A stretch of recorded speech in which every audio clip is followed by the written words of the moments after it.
평범한 능력의 평균치의 월급을 받고 있는 사람으로 네. 가정을 했을 때 네. 일단은 내가 돈 버는 방식 그리고 네. 투자 방식이 정말 셋업만 잘 된다면 5년.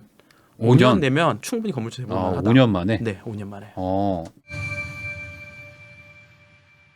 이 평범한 사람들도 사실 이 건물주라는 도전 이게 네. 가능한 여지가 있는지 그리고 이게 너무 허황된 건지 우선 이게 좀 궁금해요. 건물주 되는 거는 되게 쉬워요. 네. 돈만 있으면 건물주 다 돼요.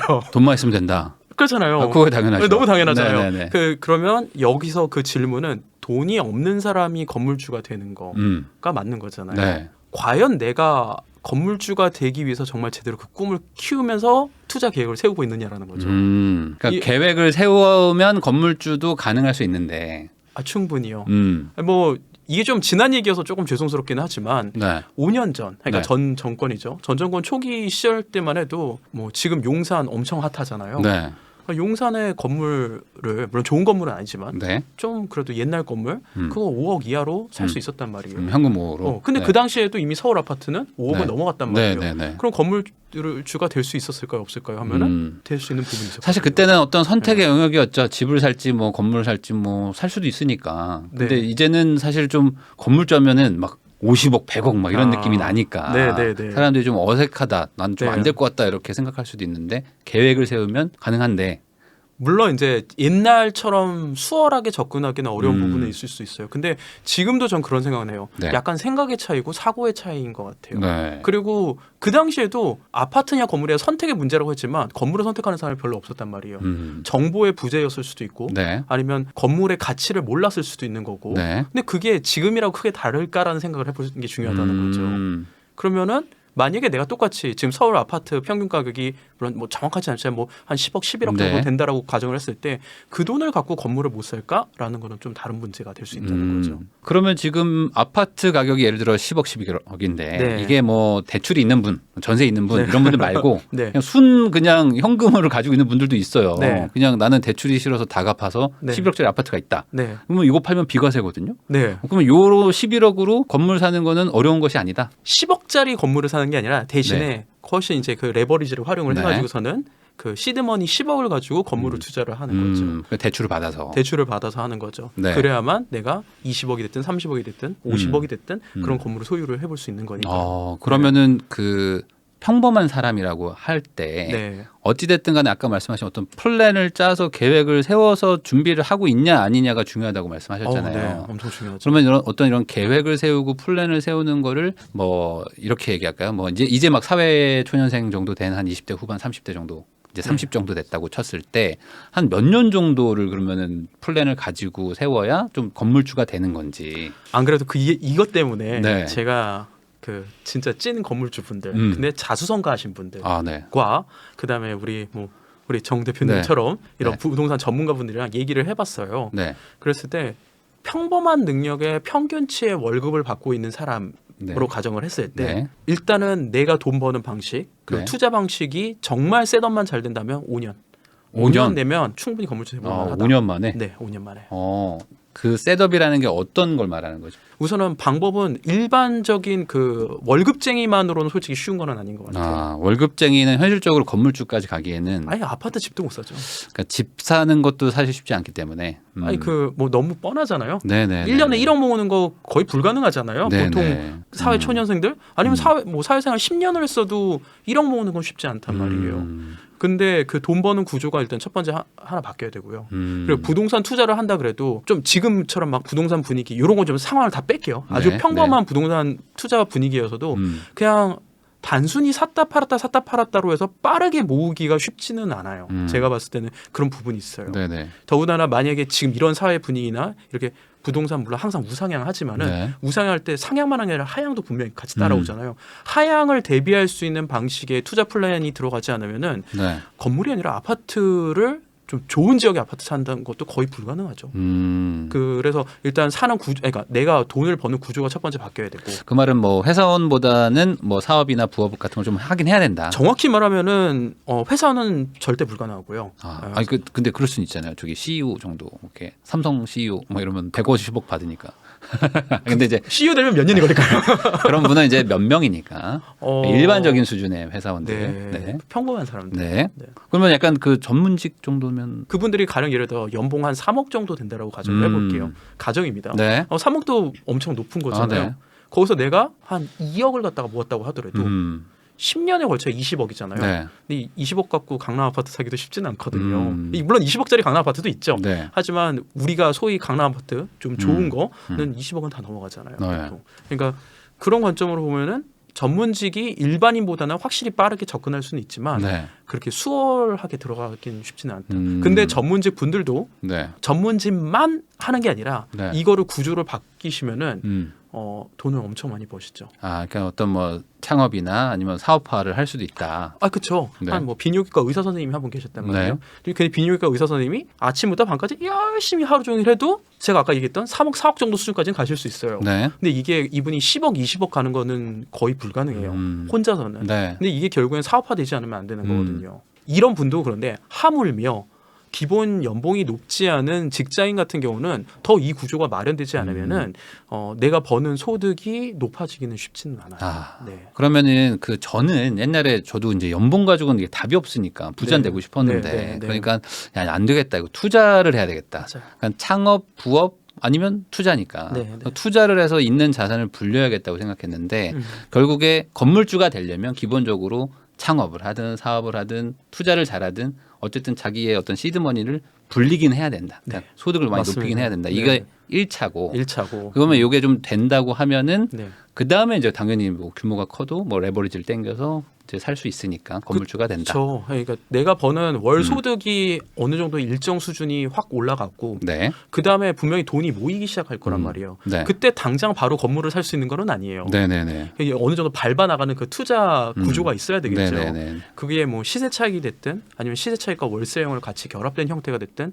아니면 다주택자 포지션으로 해서 여러 채를 해가지고 이거를 갖다 공동 어떻게 보면 담보대출이죠. 네. 이걸 해서 하든 할 수 있는 건 되게 많아져요. 네. 이때부터는. 네네. 한 채의 힘과 두 채, 세 채, 네 채, 10채, 20채의 힘은 완전히 다르거든요. 네. 그리고 지금이야 아파트 같은 경우 아파트 새로운 걸 살 때 뭐 담보대출로 사는 게 거의 막혀 있을지 모르지만 네. 건물은 그렇지 않거든요. 어떻게 보면 신용대출을 더 끌어낼 수 있는 부분도 있고 네. 할 수 있는 여력이나 그 소지가 되게 많기 때문에 네. 아파트만 바라보면 되게 답이 없는데요. 네. 이걸 조금 넓게 바라보면 그다음부터 할 수 있는 건 되게 많아져요. 그럼 5년 얘기하셨는데 5년은 조금 플랜을 좀 잘 짜야 된다라고 뭐. 잘 짜야죠. 네, 그러면은 좀 그래도 조금 넉넉하게 이제 나 30살이다.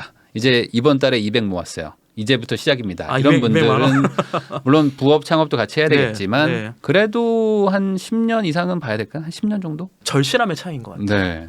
내가 그 진짜 건물주가 되는 걸 정말 간절히 바라시는 분들은 음. 정말 빨리 돼요. 음. 정말 빨리 돼요. 네. 왜냐하면 아까 벌어들이던 소득이 아까 뭐 부업이든 창업이든 네. 얘기하셨잖아요. 부업 창업이 생각보다 말도 안 되게 빵 터지는 분도 계시거든요. 회원분 중에 20대 후반에 27살부터 이커머스죠. 네. 쿠팡. 그러고 해서 그게 빵 터져가지고 네. 처음에는 그걸로 월 100만 원 벌기도 너무 힘들었단 네. 말이에요. 근데 그게 어느 순간 500, 1000, 2000, 3000, 1억을 찍게까지 됐단 네, 말이에요. 네, 네. 월 1억 찍고 나니까 30대 초반에 건물 사러 오겠다 그랬거든요. 이게 무조건 안 된다라고 볼 게 아니라 내가 돈을 벌 수 있는 가능성이 있는 요소에서 내가 시작을 하고 난 다음에 계산을 하는 게 되게 중요한 것 같아요. 물론 이제 안정적으로 한다 그러면 여유 있게 한다면 10년 잡을 수도 있겠죠. 근데 너무 오래 잡는다고 반드시 된다 이런 관점은 아닌 것 하긴 같아요. 그렇죠. 결국엔 이제 어느 정도 자기가 소득을 일반인 수준을 좀 뛰어넘을 수 있는 어떤 걸 만들어내면 그때 네. 이제 건물주가 될 수 있다. 그래서 오히려 건물주라는 걸 꿈이라고 생각하는 것도 맞는 것 같아요. 그러니까 쉽지 않으니까 우선. 그 뭐 남들이 네. 안 알려져 있으니까. 네. 근데 그러면 이제 여기서 이제 질문 아마 네. 이럴 것 같아요. 지금 말하는 건물이 테헤란에 있는 2천억짜리 뭐 이런 거가 아니잖아요. 아, 그러니까 아니죠. 건물주도 네. 다 달라. 굉장히 시골 가면은 네. 버스 정류장 옆에 그 한 칸짜리 그 가게집도 건물주예요. 맞아요. 맞잖아요. 네. 그리고 이제 지방으로 가면 대도시에도 네. 뭐 건물 하나 번듯한 게 뭐 10억도 안 하고 막 하는 데도 있거든요. 네. 그럼 지금 방금 말씀하신 약간 어느 정도 부업이나 창업을 통해서 나는 회사원 임원보다 좀 벌게 됐다 이제 확실히. 그런 느낌이라면 보통 어느 정도 때 금액대를 사야 좀 건물주라고 좀 그래도 좀 사람들이 좀 보는지. 그러니까 지금 기준으로 만약에 투자를 한다 그러면 네, 어떤 규모와 어떤 금액. 이런 걸로. 일단 시드 머니로 했을 때 네. 순수한 현금으로 했을 때 네. 7억에서 8억 정도면은 7, 8억 더 낮아져? 낮게 네, 네. 7, 8억 정도로 하면은 네. 그래도 서울에 네. 너무 외곽 말고 네. 서울 레인지 말고 음. 조금 안쪽으로 그렇다고 서울 중심부까지 못 와요. 막 네. 마용성광이나 이런 데까지 쉽지는 않을 수 있어요. 네. 그래도 그런 위치에 주거용 건물 소위 말하는 뭐 다세대니 다가구니 네. 다가구가 될 가능성이 다가구겠죠. 높죠. 예. 그 정도 건물의 옛날 건물 아니면 단독주택 네. 뭐 이런 것들을 살 수 있는 부분이 있어요. 네. 그리고 거기서 한 10에서 12억 정도 된다. 네. 그러면 잘 찾으면 네. 잘 찾으면은 마용성광에도 들어올 수도 있어요. 잘 물론 찾으면. 규모는 좀 작을 수 있겠지만. 그 규모는 무조건 다 작아요. 네, 규모는 일단은 작겠지만. 기본적으로는 다 5층이야, 4층이야, 4층이야. 그럼 뭐 단독주택 네. 이런 기준에서 말씀을 드리는 거고요. 네. 그리고 이제 20억 정도를 넘어가면은 네. 이제 그 상가 건물을 갖다가 내가 한번 투자를 해볼 수 있겠다라는 정도는 세워지는 것 같아요. 네. 근데 이제 이건 제가 서울 기준으로 말씀을 드린 거고 네. 만약에 경기도권 지방으로 내려가면 금액은 더 싸져요. 솔직히 5억이야 3억으로도 얼마든지 건물주 될 수 있는데 제가 그 건물주 되는 거를 말씀드리고 싶지는 않아요. 우선은 거긴 좀 리스크도 좀 있을 수 있다. 아무래도 그러면 이제 우리 구독자분들은 이제 막 돈을 모으는 사회 초년생 분들도 있지만 뭐 50대 60대 분들도 꽤 보시거든요. 네. 이제 그런 분들은 이제 거꾸로 집이 중요한 게 아니고 나도 이제 뭔가 돈을 벌어서 소득을 가지고 안정적으로 좀 임대 소득으로 좀 나 노후 준비도 해야 된다 하는 분들이 있는데 네. 그럼 그런 분들이 한 10억 정도에서 15억 사이를 가지고 있다면 충분히 건물을 살 수 있다. 얼마든지 가능하고요. 이거는 뭐 좀 된 얘기인데 네. 그때 그런 경우가 있었어요. 그 두 자매분이었는데 네. 나이대가 이제 다 50대셨단 말이에요. 자녀분들은 이제 거의 사회 생활 하시거나 이제 그렇겠죠. 부모님 밑을 떠났고 두 분 다 서울에 아파트를 가고 있었단 말이에요. 네. 근데 당시 아파트 금액대가 뭐 평균 한 7, 8억 평균 7, 8억 네. 선인데 이 두 분이 뭐 대출이나 이거저거 다 빼고 다 빼더니 한 채당 못해도 한 5, 6억 선 정도는 마련을 하실 수 있었단 말이에요. 네. 근데 이분들도 다 나이가 50대 중반 후반 가면은 내 노후 자금이 걱정이 된단 말이에요. 네. 물론 그렇죠. 이제 아파트를 갖다가 해서 뭐 연금형 대출 이런 것도 받을 수 있겠지만 그거 솔직히 좋아하시는 분 거의 없잖아요. 네. 그러니까 그때 저를 찾아오셨고 제가 얘기를 했을 때 그러면 혹시 두 분이 뭐 같이 합칠 의향은 있냐 그랬더니 뭐 가족이니까. 네. 그리고 또 자매들은 원래 좀 사이가 끈끈하잖아요. 좋죠. 형제랑은 좀 다르잖아요. 네. 그게. 그래서 같이 살 의향이 있다. 어. 그래가지고 두 분이 금액을 합치니까 10억이 넘어갔단 말이에요. 네네네. 그래서 그분들이 마포구 쪽에 단독주택을 사서 네. 그거를 허물고 이제 소위 말하는 그 상가 주택이죠. 네. 1층엔 상가 있고 2층, 3층, 4층에는 그 이제 주거용으로 해서 네. 그렇게 해서 한 100평 정도 네. 해가지고 건물을 올렸단 말이에요. 양쪽에 두 자매분들 한 네. 분씩 사시고 그 밑에 집은 요 분의 큰 딸. 그리고 네. 요 분의 아드님이 그 들어가 살고. 근데 살 때 그냥 공짜로 안 주죠. 네. 각자 네. 전세자금 대출 받아서 네. 전세금 들어오라고 하고. 음. 그러니까 이게 딱 구조가 되는 거죠. 이게 저는 뭐 조금 거창하게 얘기하면 가족 건물이라고 얘기를 하는데 네. 이게 굉장히 튼튼해요. 근데 네네. 이분들 그때 사실 때 이건 예입니다. 네. 이분들이 이걸 사실 때 뭐 10억 갖고 가령 예를 들어서 한 30억짜리 했다. 그러면 지금 이 건물이 가치가 한 70억, 80억까지 올라갔거든요. 물론 파실 계획은 없어요. 네. 파실 계획은 없는데 그래도 나중에 뭔가 급전이 필요하다거나 그러면은 이 건물로 대출을 받아서 또 대출도 나오니까. 해결하고 그리고 밑에 월세 계속 나오잖아요. 네.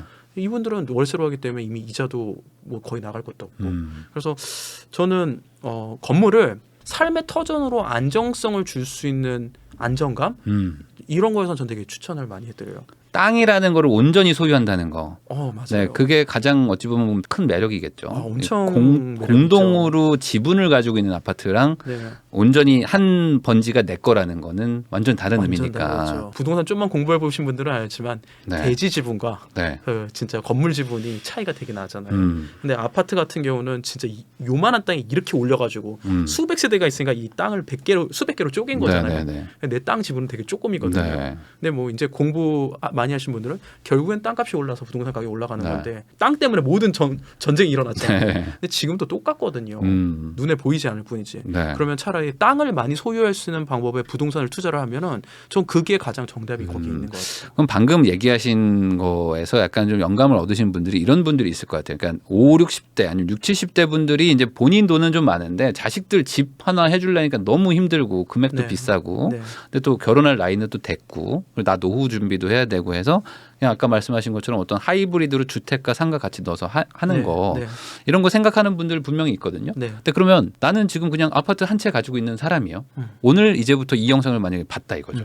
그럼 난 준비된 게 아무것도 없잖아요. 네. 이 상황에서 나는 그런 어떤 건물주가 되기까지는 어떠한 것들을 해야 됩니까? 첫 번째로는 내 투자 목적을 명확히 해야 되고 네. 시세 차익용으로 할 것이냐, 네. 아니면 수익형으로 할 것이냐, 네. 아니면 사옥용으로 할 것이냐, 네. 아니면 진짜 가족들이 살 수 있는 가족 건물을 만들 것이냐에 따라서 성격이 너무 달라져요. 네. 네. 그래서 일단 내가 뭘 할지를 먼저 명확히 해야 될 것 같고요. 네. 두 번째 같은 경우는 이제 지역을 갖다가 선정을 해야 될 것 같아요. 네. 여기까지 되고 났으면 그다음부터 이제 손품을 좀 팔아보는 거죠. 네. 이 인터넷으로 할 수 있는 것들이 요새 너무 많아졌잖아요. 네. 건물 쪽이라고 한다면 뭐 디스코도 그렇고 네. 뭐 뭐 밸류맵도 있고, 밸류맵도 있고 랜드북도 있고 여러 가지 있잖아요. 그런 걸 활용하고 거기에 그 공인중개사들이 올린 매물들이 있잖아요. 네네. 그런 매물들을 다 체크를 해보고 하면서 이제 내가 이 땅에 진짜 살 수 있는 건물이 뭔지를 대략 가늠해 볼 수 있단 말이에요. 그러면서 금액도 확인이 될 거 네. 아니에요. 그 다음에 중요한 게 뭐냐면 내가 진짜 얼마를 쓸 수 있느냐는 거죠. 시드머니가 얼마인지 당장 내 계좌에 뭐 5억 있다고 네. 했을 때 5억이 전부는 아니에요. 내가 생각지도 못하게 돈을 더 끌 수 있는 부분도 많이 있거든요. 진짜 장롱에 숨겨진 돈도 있겠지만은 네. 아니면 내가 보험을 들고 있을 때 그 보험에 따른 그걸 해지를 했을 때 받을 수 있는 돈도 있고 네. 아무튼 끌어낼 수 있는 돈을 한번 최대한 상정해 보는 거예요. 대출 받기 전에. 네. 그 다음에 네. 소위 말하는 탁감 같은 걸 받아보는 거죠. 대출을 알아보는 단계인데 대출 알아보기 전 단계. 네. 그러니까 탁감을 알아보면서 내가 진짜 한 건물을 투자한다고 했을 때 최대한 끌어들일 수 있는 돈을 어느 정도는 알고 있어요. 공인중개사랑 연락을 해가지고 실제로 그 매물이 있는지도 좀 확인을 해봐야 되겠고 네. 그리고 그 매물이 없다 그러면 그와 비슷한 물건이 있는지 그러니까 그게 있으면 리스트를 들으면은 거기 가서 이제 임장을 시작을 해보는 거죠. 그 단계가 처음 시작 단계가 되지 않을까 싶어요. 그러면은 여기서 이제 아마 궁금한 부분들은 요게 궁금할 것 같은 게 같은 돈으로 네. 100평을 살 수도 있고 네. 20평을 살 수도 있고 네. 사실 그거에 따라서 뭐 천차만별이잖아요. 그쵸. 이 네. 집도 같은 10억으로 뭐 경기도 완전 외곽으로 나가면 네. 멋있는 집 사는데 그쵸. 그걸로 뭐 강남 들어오면은 뭐 오피스텔도 쉽지 않을 수도 있단 말이죠. 네. 그것처럼 평수와 지역에 따라서 좀 차이가 난다면 우선 대략적인 어떤 아까 말씀하신 뭐 여러 가지 케이스가 다 다양하지만 최소한 요 정도 면적은 돼야 그래도 좀 유의미하더라라는 어떤 대지 면적 같은 게 좀 있을까요? 지역마다 가격은 다르더라도. 그 건폐율이라고 하죠. 네. 이제 대지 면적이 있으면 거기에 건축을 지을 수 있는 네. 면적. 건폐율은 거의 물론 이제 그 용도에 따라서 지구에 네. 따라서 이 비율이 다 다르긴 한데 1종, 2종, 3종. 아, 네. 근데 거의 대략 50에서 60%가 네, 이제 네, 건폐율로 일정돼 있단 말이에요. 그러니까 땅이 100평이면 한 50평밖에 건물 못 짓는다. 네, 맞아요. 네. 그래도 건물 면적이 한 30평 정도 나와야 되지 않을까. 그럼 대충 60평? 대지 면적이 한 60평 정도. 요게 가장 왜냐면 이거는 단독 주택을 산다고 했을 때 네. 허물고 신축을 했을 때도 가치를 최소로 잡았을 때 네. 많이 할 수 있거든요. 물론 이제 협소 주택, 협소 건물이라 그래서 맞아요. 그런 것도 있죠. 진짜 막 10평, 5평 뭐 이렇게 되는 경우도 있기는 있어요. 근데 그것도 불가능한 영역은 아닌데 네. 여기서부터 저는 좀 전문가의 영역인 네. 것 같아요. 아주 일반적인 얘기를 한다면 60평 이상은 좀 돼야 그래도 좀 무난한 네. 구조가 나온다. 그러니까 집에 들어가서 산다고 했을 때 네. 원룸도 있지만 그래도 가족이 사는 정도의 구조라고 하면은 대략 20에서 30평대를 많이 선호를 하잖아요. 그것 때문에 그런 거예요. 나중에 판다라고 했을 때도 네. 이 정도 면적이 있어야만 그 정도의 뭐 구조가 나와 있으면 거기서 임차인들이 들어오겠고 네. 아니면은 뭐 새로 지어서 그렇게 맞출 수 있겠죠. 네. 네. 그래서 한 60평 정도 이상은 돼야 된다. 네. 그리고 이제 또 만약에 뭐 사옥을 짓는다든지 아니면 좀 그 상업용 건물이라면 또 주차 뭐 이런 것도 있기 때문에 좀 대지 면적이 또 달라집니다. 막 규제가 맞아요. 되게 많잖아요. 그래서 그런 것들도 또 고려해야 되지만 어쨌든 기본은 한 60평 정도. 네. 우리가 부동산으로 돈을 번다는 건 결국엔 매도할 때 돈을 버는 거잖아요. 네. 그때 살 사람들이 있어야만 하는 거거든요. 네네. 근데 솔직히 건물은 황금성이 굉장히 안 좋은 안 좋죠. 영역이거든요. 왜냐하면 고가이기 때문에 네. 고가이고 쉬운 영역이 아니에요. 네. 진짜 제가 지금 미리 말씀드리자면 건물의 환상을 갖고 있지는 않으셨으면 좋겠어요. 건물주가 되는 순간 제가 헬이라고까지 얘기하거든요. 그러니까 진짜. 아파트를 사람들이 하는 이유가 환금성이 그래도 좋으니까잖아요. 뭐 주식만큼은 아니지만 그래도 팔려면 팔기가 쉬우니까. 네. 근데 건물은 사실 뭐 운대 안 맞으면 안 팔리는 거잖아요. 근데 이 사는 사람들의 심리가 그래서 되게 중요한데 네. 내가 살 때 내 심리도 중요하지만 팔 때 대기 수요자가 얼마가 있는지가 중요하거든요. 네. 그래서 황금성이 좋은 곳이 어떻게 보면 건물 투자하기 좋은 곳인데 네. 그건 뻔해요. 황금성이 좋은 곳은 그 거래가 많이 일어나는 곳이에요. 뭐 그런 거를 뭐 국토부 실거래가 그 공개 시스템 같은 데도 확인을 해볼 수도 있고 네. 아니면 뭐 이런 좀 통계원 자료에서 빌딩 통계 자료에서 가장 많이 팔린 지역 네. 이런 걸 봐도 지역 위치로 해가지고 건물 판매율 다 나오거든요. 대부분 강남 뭐 논현동 뭐 도산대로 뭐 다 이쪽이잖아요. 그렇죠. 아니 네. 뭐 강남, 종로, 여의도 2, 3구역에서 거의 다 결정이 되는데 이 3구역이 만약에 아니라 내가 그 외 지역 25개 구 중에서 아까 얘기한 그 외 지역을 본다 그러면 거래율을 좀 보고 내가 팔 거다라고 하면 그 자료를 갖고 좀 네. 더 수월하겠다를 조금 미리 먼저 생각해 볼 수 있어요. 아니면 약간 좀 요즘 때는 뭐 핫플레이스 인근 아주 가까운 곳들 핫플레이스는 있는데 트렌드는 좀 많이 조심해야 돼요. 또 바뀌니까. 네. 네. 아니, 막 이미 다들 경험해봤잖아요. 무슨 길이 확 떴다가 확 지고 이런 것들은 상가주택 아니면 상가 건물이 들어가시는 분들일 네. 텐데 내가 거기다 제 임차인을 다 맞출 정도의 자신이 있지 않으면은 네. 쉬운 영역은 아닌 것 같아요, 진짜. 사실 그 아까 말씀하신 것처럼 가장 좋은 거는 그냥 내가 쓸 건물을 사는 게 제일 좋죠. 뭐 그게 제일 4억이든 뭐 아니면 우리가 가족 건물을 지어가지고 네. 1층에는 뭐 첫째 아들이 커피숍하고 2층은 뭐 너 네, 집 네, 쓰고 나는 네. 꼭대기 살련다. 네. 그럼 뭐 안 팔아도 그만 팔면 좋은 거니까. 근데 그런 것들은 이제 뭐 좀 마음 편한데 철저하게 100% 투자용으로 뭘 짓는다든지 네. 아니면 기존 걸 매수한다. 이런 거는 지금 상황에서는 어떻게 보세요? 이건 철저히 투자의 마인드인데 실거주가 아니니까. 뭐 저는 그런 거 되게 비슷한 것 같아요. 아파트랑도 되게 비슷한 것 같아요. 네. 아파트도 지금 강남 아파트 되게 지금 편차가 되게 크잖아요. 네. 건물도 좀 그게 되게 강하거든요. 그리고 투자를 목적으로 한다고 했을 때 내가 금리가 올라가도 안전 마진이나 레버리지를 버틸 수 있는 분이라면은 네. 저는 지금 투자하는 것도 오히려 더 지금 매물들이 지금 이 분위기 때문에 오히려 나오고 있거든요. 네. 그러면은 투자하는 것도 나쁘다고 생각하지는 않아요. 음. 뭐 100% 좋다 나쁘다 네. 이런 관점으로 보는 거는 아니고 음. 내가 투자할 수 있는 시기에 맞다라고 판단하면 네. 지금 저는 항상 지금이 왜 그 얘기 많이 해요. 지금이 제일 싸다고. 네. 그거는 언제든 가능한 일이거든요. 하긴 뭐 오피스 시장은 올해도 계속 오르기는 했어요. 네. 네, 그런 걸 보면은 뭐 이게 또 주택하고도 또 다르게 가는 부분도 분명히 있어가지고 거기다 또 만약에 또 분위기가 아주 좋을 때는 또 아예 매물 자체가 또 안 나오고 또 엄청 비싸게 나오는 네. 거는 또 주택하고 또 똑같기 때문에 네. 무조건 상황이 좋아지면 사야지가 베스트가 아닐 수 있다 이 말씀이신 건가요? 굉장히 비슷해요. 작년이나 재작년 같은 경우 그러니까 아파트가 막 올라가다가 규제가 너무 심해져서 사람들이 눈을 딴 데로 돌리기 시작하니까 네. 수익형으로 많이 눈을 돌렸단 말이에요. 네. 돈이 좀 많은 분들이 이제 건물을 이제 네. 많이 봤단 말이에요. 방금 얘기했듯이 이게 매도자 우위 시장이 돼버리니까 부르등의 값인 시장인 네. 거예요. 그때는 정말 살 수가 없었거든요. 근데 지금은 그렇게까지는 아니거든요. 그러니까 매도자들도 이제 느낀 거죠. 아, 내가 갑이 아니네. 팔아야 될 수 갑이 아니네? 있겠다. 그러면 이제 건물주를 얘기를 하고 있기 때문에 그리고 실제로 건물 투자를 하고 계신 분이니까 네. 여쭤보겠습니다. 사실 뭐 땅을 사는 분도 많고 네. 아파트를 사서 돈 버는 분들도 많고 그게 더 낫다라고 얘기하는 분들도 많단 말이죠. 네. 그러면은 왜 건물주를 해야 되느냐? 상대적으로 좋은 점이 있을 거 아닙니까? 돈을 많이 벌려면 제가 그랬거든요. 월급이 아니라 네. 사업을 하는 게 맞다라고 네. 그랬거든요. 저는 부동산도 투자가 아니라 부동산 사업을 해야 된다는 네. 주의거든요. 부동산 사업을 해야 된다. 네. 투자는 저렴하게 사서 비싸게 파는 거잖아요. 네. 저렴하게 사서 비싸게 팔 때 요 중간 구조에서 내가 노력으로 이 가치를 올릴 수 있으면 전 사업이라고 생각하거든요. 근데 내 노력이 그걸 어떻게 할 수 없어. 네. 그냥 지역 호재를 기다린다거나 네, 네, 네. 아니면 다 올라가길 기다려야 돼. 지하철 뚫릴 때까지 뚫릴 기다려야 때까지 된다. 돼. 이거는 전 투자라고 생각해요. 그건 투자죠. 네. 근데 투자는 내 힘이 안 들어가기 때문에 내 노력을 할 수 없기 때문에 너무 불안 요소가 많다고 생각해요. 근데 사업은 내 노력이 들어가기 때문에 수익률을 따질 수가 있거든요. 네. 그래서 땅도 저는 그 생각하는 게 땅을 투자하고 그냥 가만히 앉아서 기다리는 분은 투자로는 돈을 크게 벌기 힘들어요. 네. 근데 땅을 투자하면서 만약 그걸 개발을 하시고 아니면 최소한 진짜 논답을 갖다가 네. 쓸모 있는 용지로 바꿀 수 있는 분들은 돈 많이 벌어요. 음. 마찬가지로 건물도 건물 사서 시세 차익만 보겠다라고 한다 그러면 요즘 같은 시장에서는 되게 힘들어요. 힘들겠죠. 근데 근데 내가 건물을 뭐 아까 얘기했던 구축을 사서 네. 신축을 만든다거나 리모델링을 한다거나 아니면 임차인이 구조를 싹 바꿔가지고 네. 수익을 올린다거나 하면은 돈을 많이 벌 수 네. 있거든요. 그런 부분에서 아파트랑 건물이랑 비교했을 때 이게 그냥 나쁘다 좋다의 의미가 아니라 사업적인 관점에서 건물이 가치를 끌어올리기가 더 쉽다는 거예요.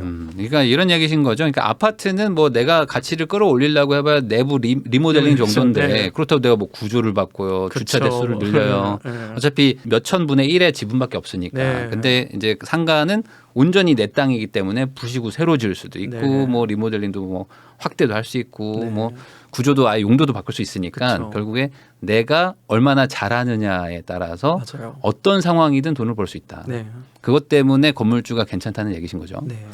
그러면 요즘에 사실 투자 특히 뭐 어떤 레버리지 투자라는 걸 하기가 쉬운 분위기는 아니고 네. 사실 지금은 다들 뭐 좀 몸을 사리는 분위기인 거는 명확한데 이런 상황에서도 건물을 사려는 사람들이 있는지 그리고 그런 분들은 어떤 분들인지 좀 궁금하거든요. 어떻게 보면은 좀 지난번 시장에서 네. 투자를 안 하고 음. 기회를 보고 있던 분들이 지금 이제 사기 시작하고 계세요. 어. 오히려 그때는 안 사고 기다렸다가 네. 분명히 저게 꺼진다라는 걸 이건 전문가분들도 계속 얘기를 했던 거고. 네.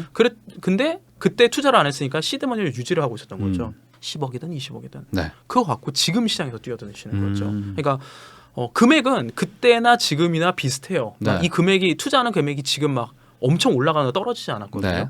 왜냐하면 건물 가격이 지금 뭐 부동산 분위기가 안 좋다고 하더라도 건물 가격 뭐 엄청 하락하고 그러지 않았기 때문에 그래요. 네. 서울에 있는 네. 주요 지역의 건물들은 그러면 지금 오히려 이 금액을 갖고 있는 분이 매도자 우위 시장이 아닌 쪽에서는 훨씬 협상이 거의 수월하거든요. 이때 지금 많이 들어오고 계세요. 그러니까 똑같은 돈이 들더라도 옛날에는 막 10명의 매수자가 그쵸. 있고 막 면접 보고 뭐 줄 세우고 막 가 나 싫어 막 맞아요. 이랬는데 네. 지금은 그런 건 아니다. 그런 분위기는 아니에요. 그러니까 네. 예전보다는 좀 나아졌다. 네. 어떤 그 매수의 그 분위기 자체는 그러니까 이제 좀 정상적으로 돌아온 것 같아요. 정상적으로 정상적으로 됐다. 분위기. 그러니까 금리는 솔직히 정상적이진 않은데요. 네, 네, 네. 그 부동산 거래하는 분위기는 이제 좀 다시 건물 옛날 분위기로 돌아온 것 같아요. 그럼 그런 분들이 보통 어느 정도 들고 이제 좀 건물 좀 사야지 하고 이렇게 돌아다니시는? 아까 제가 서울에 뭐 7, 8억, 10억, 네. 20억 그 기준인 것 같아요. 7, 8억에서 한 10억, 20억 뭐 그 사이로 네. 가지고 지금 이제 서울 안에서 건물을 사려고 하시는 분들이 네. 있다. 네.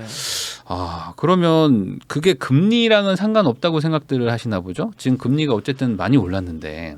그러니까 그 계산이 되게 중요한 게 네. 어쨌든 레버리지를 활용을 해야 되고 네. 그리고 건물 같은 경우는 주거용으로 할 경우에는 전세로 맞춰가지고 하는 경우도 있지만 네. 월세를 받는 구조가 되게 더 많단 말이에요. 그럼 월세에서 나오는 그 금액과 네. 그다음에 이자 비율을 따져야 되겠죠, 네. 당연히. 그리고 또 금리가 확 올랐다고 월세를 바로 올리거나 그러기는 어렵거든요. 사실 어렵죠. 근데 그 텀이 그래도 한 대략 1년 한 8개월 정도는 걸리는 것 같아요. 네. 그러니까 월세도 올라가긴 올라가잖아요. 근데 금리 올렸다고 바로 올라가는 건 아니고 네. 어쨌든 그 계약 종료일을 기준으로 해서 이제 올려야 되기 때문에 네. 그 텀을 계산했을 때 내가 금리가 한 몇 %까지 올라가도 괜찮다라는 계산이 나왔을 때 레버리지를 당연히 따져봐야 되겠죠. 네.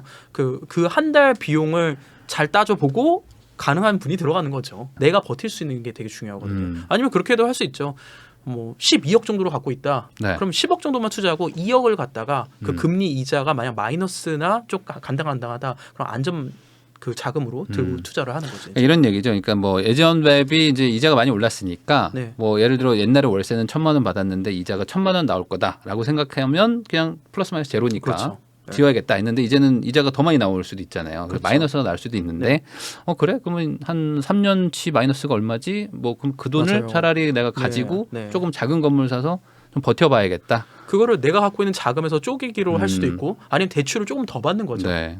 물론 그럼 이자는 더 나오겠지만 그래도 아까 얘기했듯이 버티기식으로 해서 그 안전 마진을 갖고 가야죠. 네. 아니 근데 그러려면 결국에 시세 차익이든 뭐가 됐든 미래에는 그걸 다 충당할 수 있는 뭔가 방법이 있어야지 되는 걸 텐데. 네. 그러면 그런 것들을 보통 어떻게 생각하는지 구축을 사서 신축을 지으면서 좀 가치를 높이는 건지 리모델링 하든지 뭔가 그런 식으로 생각하는 건가요? 그냥 단순히 사고 파는 구조로만 한다 그러면 아까 그 계산을 진짜 철저하게 해야 되는 거예요. 쉽지 않잖아요. 안 나올 것 같아요. 그러니까 투자면 아니 오히려 쉬워요. 어떻게 해요? 아니 지금 있는 월세 나오잖아요. 네. 월세 나오고 지금 그 금리로 이자 나오잖아요. 네. 그 계산만 하면 되는 거잖아요. 그럼 마이너스 뜨면요. 마이너스 때문에 투자를 안 하면 되는 거죠.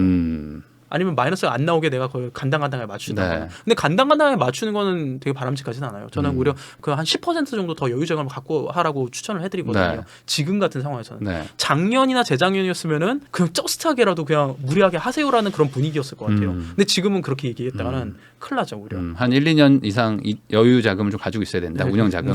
연준이 어디까지 얘기할지 아무도 모르기 때문에 네, 네. 거기에 달려 있겠죠. 그건 일반적인 그냥 매매 시장. 네.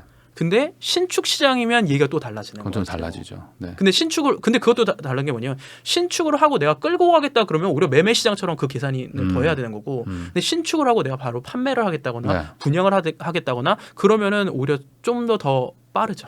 계산이 쉬워지죠, 이제. 그리고 이제 리모델링 한다. 그러면 분명히 임차인이 바뀌면서 거기서 수익률을 올리는 부분이 있거든요. 그거를 내가 할 수 있는 사람이면은 리모델링이 굉장히 수익률이 좋죠. 근데 좀 비전문가다. 네. 그러면은 조금 조심할 부분도 있죠. 네. 그러니까 이렇게 생각하면 되는 거네요. 결국에 금리가 올라간 것도 내가 산 다음에 올라간 게 아니라 내가 지금 살 거라면 미리 반영을 해가지고 계산해보고 네. 내가 이렇게 해서 같이 올렸을 때 임대료 대비 어느 정도 손해든 이득이든 나겠다. 다 예비비를 잡아가지고 맞죠. 그래서 계산이 나오면 사는 거고 안 나오면 다른 거 당연하죠. 사면 되는 네. 거니까. 조금은 전 되게 보수적으로 투자를 하라고 말씀을 많이 드려요. 저는 그러면 요게 좀 궁금한데 많은 분들이 이렇게 금리가 올라가면 네. 당연히 건물주들도 못 버틴다. 그리고 특히 이제 거래가 잘 되는 뭐 강남 이런 지역들이야 뭐 네. 원래 부자들이고 레버리지도 적게 써서 버티겠지만 네. 뭐 서울 외곽이나 경기 외곽 지역들 이런 데들은 못 버티지 않겠냐. 그래서 매물들을 좀 던질 것이다. 특히 이제 좀 작은 빌딩들 네. 이런 것들의 레버리지가 많이 있는 분들은 지금 상황은 어떤가요? 그런 분들은 좀 이렇게 팔려고 하나요? 레버리지 계산 안 하고 네. 특히 작년에 무리한 연끌 하신 분들은 거의 100% 내놓으려고 하겠죠. 건물은 진짜 영끌이 있죠.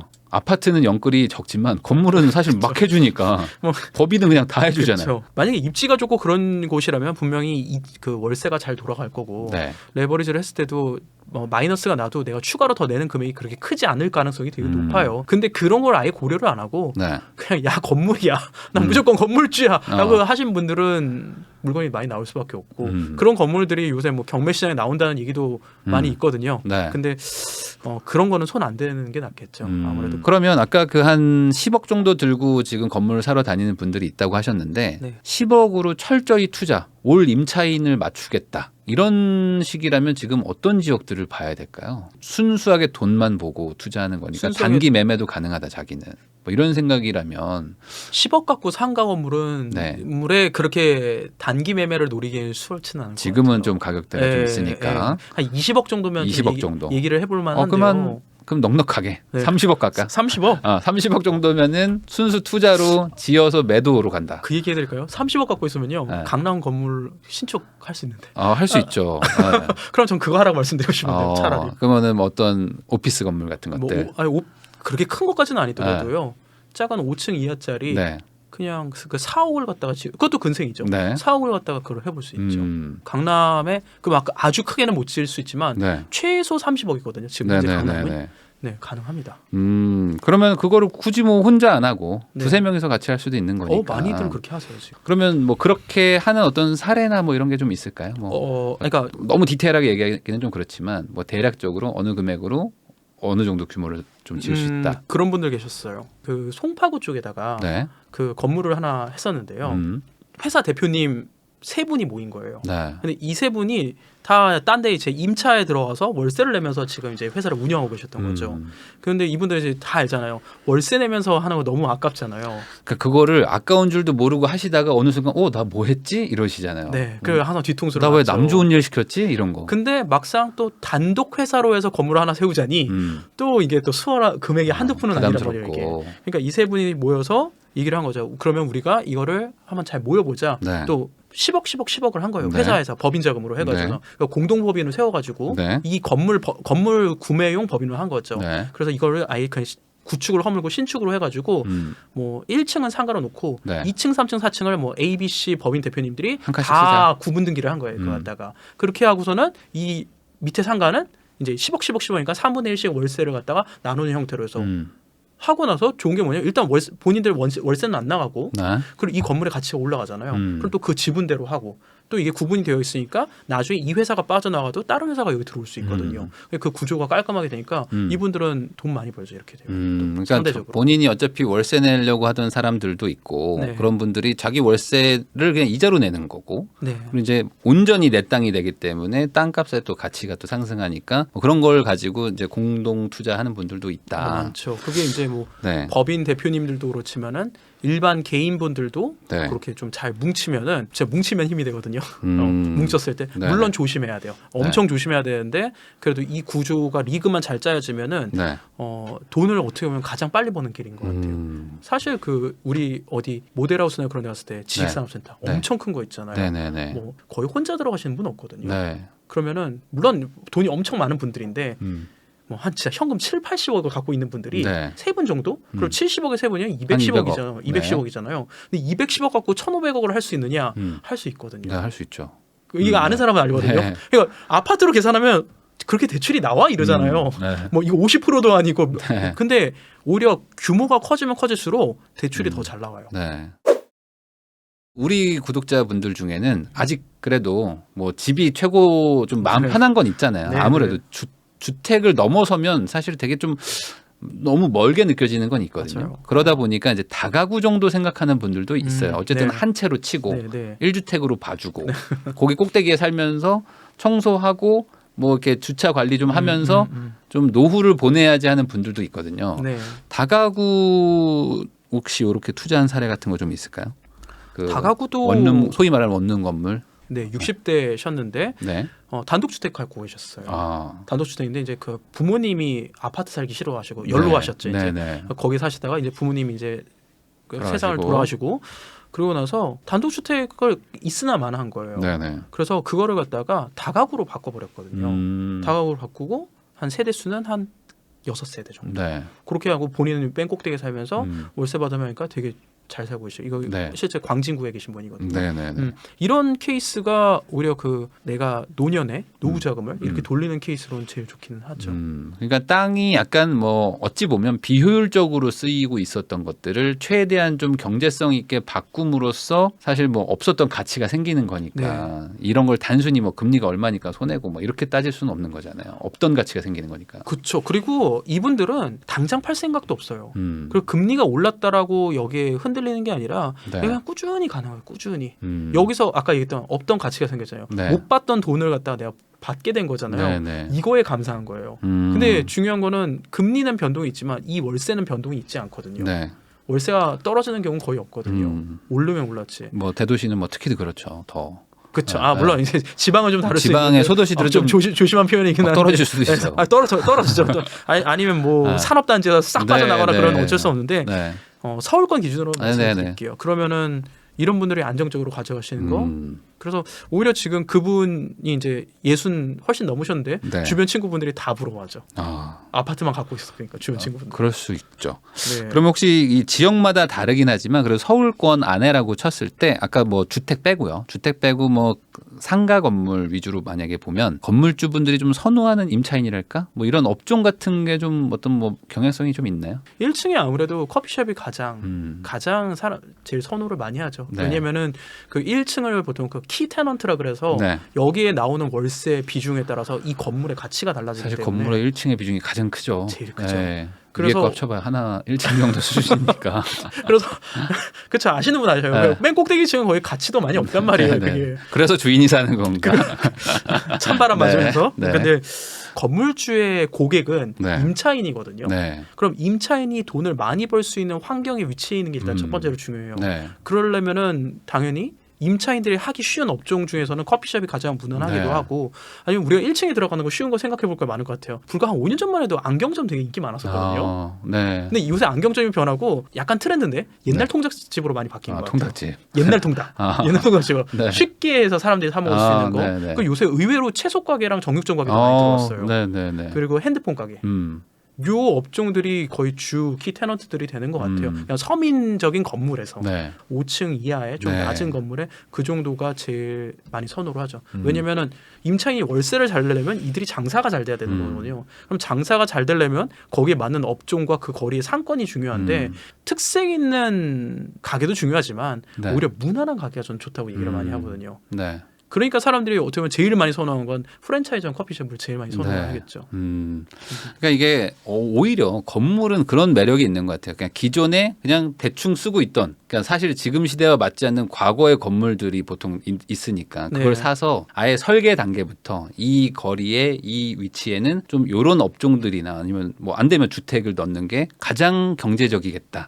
라는 거를 미리 설계 때부터 반영해서 지어버리면 그렇죠. 완전히 다른 건물에 다른 가치가 되니까. 그래서 사업인 네. 거예요. 그러니까 그렇게 사업인 기획을 다 거잖아요. 하고 그러면 진짜. 그러니까 어찌 보면 이거는 기획력과 설계 능력이 더 필요한 걸 수도 있죠. 건물주라는 거. 만약에 거기까지 되면은 네. 건물의 가치는 상상을 초월하죠. 그러니까 내가 건물을 신축하는 것뿐만 아니라 임차까지 맞췄다? 네. 그러면 진짜 가격이 제가 부르는 게 값이에요. 네. 그렇게 되면.